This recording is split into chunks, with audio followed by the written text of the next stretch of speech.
मुरैना बदौही गांव की रहने वाली रेवा इलाहाबाद के एक बड़े व्यापारी का बेटा सरजू के साथ उसकी शादी हुई। नए घर में बड़े ही आदर और सम्मान के साथ रेवा ने गृह प्रवेश किया। शादी के 2-3 साल काफी मजे और खुशी के साथ निकल गए। जैसे जैसे दिन बीतता गया, रेवा अपनी जिम्मेदारियों के बोझ तले दबती चली गई। रेवा की सास भी रेवा से काफी खुश थी कि रेवा बहू अपना घर और संसार सब कुछ अच्छी तरह से संभालने लगी है। गर्मियों की छुट्टियां पड़ गई।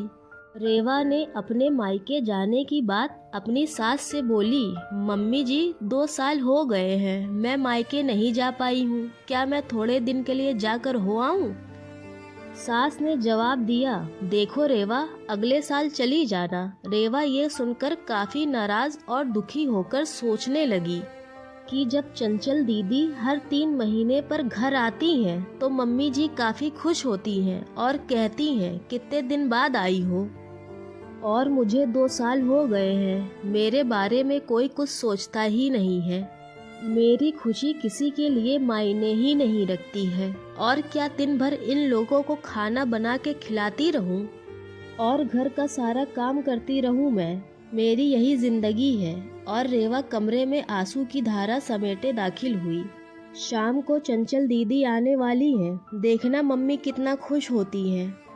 खाने के अलग अलग फरमाइशों की लड़ी लगती रहेगी कि अभी चंचल दीदी के लिए समोसा बना दो, कभी पालक पनीर तो कभी बिरयानी। मैं इतना क्यों सोच रही हूँ, करना तो मुझे ही है।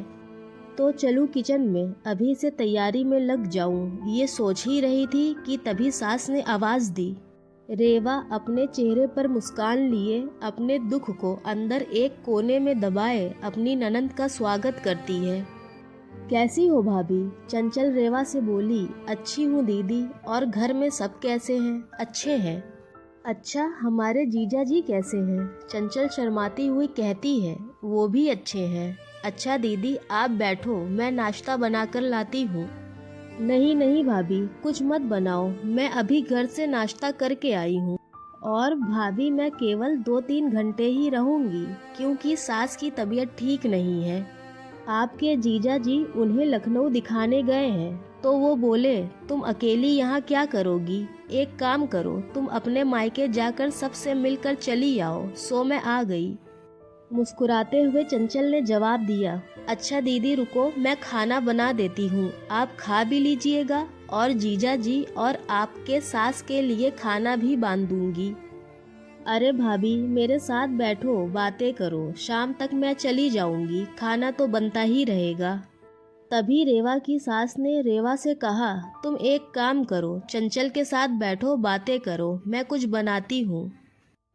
तभी रेवा बोली, जी नहीं मम्मी जी, मैं बनाती हूँ, आप दीदी से बात कीजिए।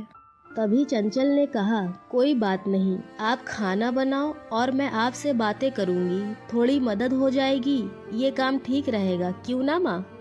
रेवा की सास बोली, ये भी सही है। रेवा और चंचल किचन में प्रवेश करती हैं और काफ़ी देर तक हंसी मजाक करते करते खाना भी तैयार हो जाता है।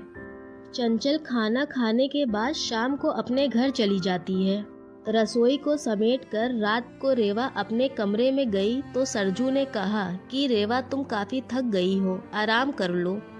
रेवा बोलती है, हाँ मुझे आराम कहाँ है, तुम्हारी माँ तो बस यही चाहती है कि मैं अपने मायके ना जाऊँ। चंचल दीदी 1-2 घंटे के लिए आती है, लेकिन मिलकर तो जाती है, उसमें क्या है, तुम भी चली जाओ रेवा, सरजू ने कहा। और देखो, रेवा दीदी भी कहाँ आ पाती है। जब शरद जीजा जी अपनी माँ को लखनऊ डॉक्टर के पास दिखाने के लिए ले जाते हैं, तभी मिलने आती है। रेवा बोली, तो इसका मतलब है मैं कभी नहीं जा सकती अपने मायके? ऐसा तो मैंने नहीं कहा रेवा। अच्छा तुम शांत रहो, मैं कल माँ से बात करता हूँ, तुम अपने मायके चली जाना, ठीक है? तुम तो रहने ही दो। गुस्सा करते हुए रेवा सो जाती है।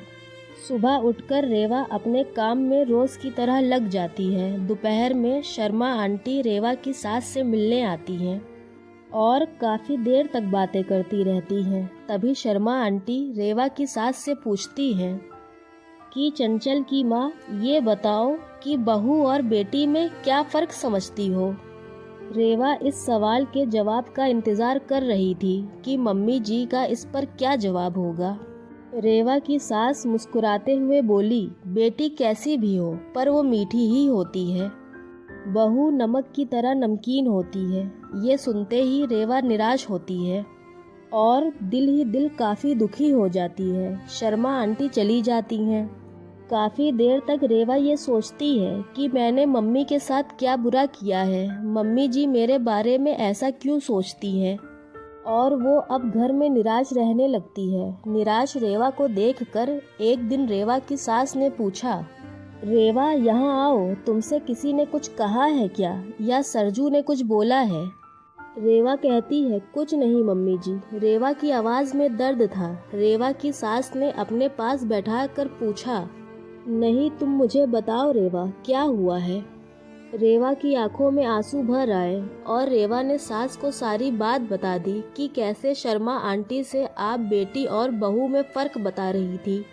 ओह, ये सुनकर तुम नाराज़ हो गई, बस इतनी सी बात। अरे रेवा, मैंने कहा बेटी मीठी होती है, वो चाहे जितनी भी गलती करे, गलती नज़र ही नहीं आती है। वो गुड़ की तरह मुंह में घुल जाती है और खाने में अगर मीठा ना हो तो कोई फ़र्क नहीं पड़ता। और बहू नमक के सामान इसलिए है क्योंकि खाने में अगर नमक ना हो तो खाना बेस्वाद होता है। खाने में नमक मिलने पर हम जो खाना खाते हैं उसी समय नमक के हम कर्जदार बन जाते हैं। ठीक उसी तरह तुम मेरे लिए वही नमक हो। मैं अपने स्वार्थ के लिए तुम्हें कहीं नहीं जाने देती क्योंकि मुझे तुम्हारे ना रहने पर घर सूना सा लगता है। इस घर को संभालती हो इसलिए हम तुम्हारे कर्जदार हैं। रेवा सारी बात समझ जाती है और अपनी सास के गले लिपट कर रोने लगती है। शाम को सरजू जब घर आता है तो अपनी माँ से कहता है कि माँ, रेवा अपने मायके जाना चाहती है एक दिन के लिए। तभी रेवा तपाक से बोल उठी, नहीं मुझे नहीं जाना है। मैं चली गई तो खाने में कोई स्वाद नहीं रहेगा। सरजू को कुछ समझ नहीं आया कि कल रात मायके जाने के लिए कह रही थी मुझसे, अचानक से इसे क्या हो गया।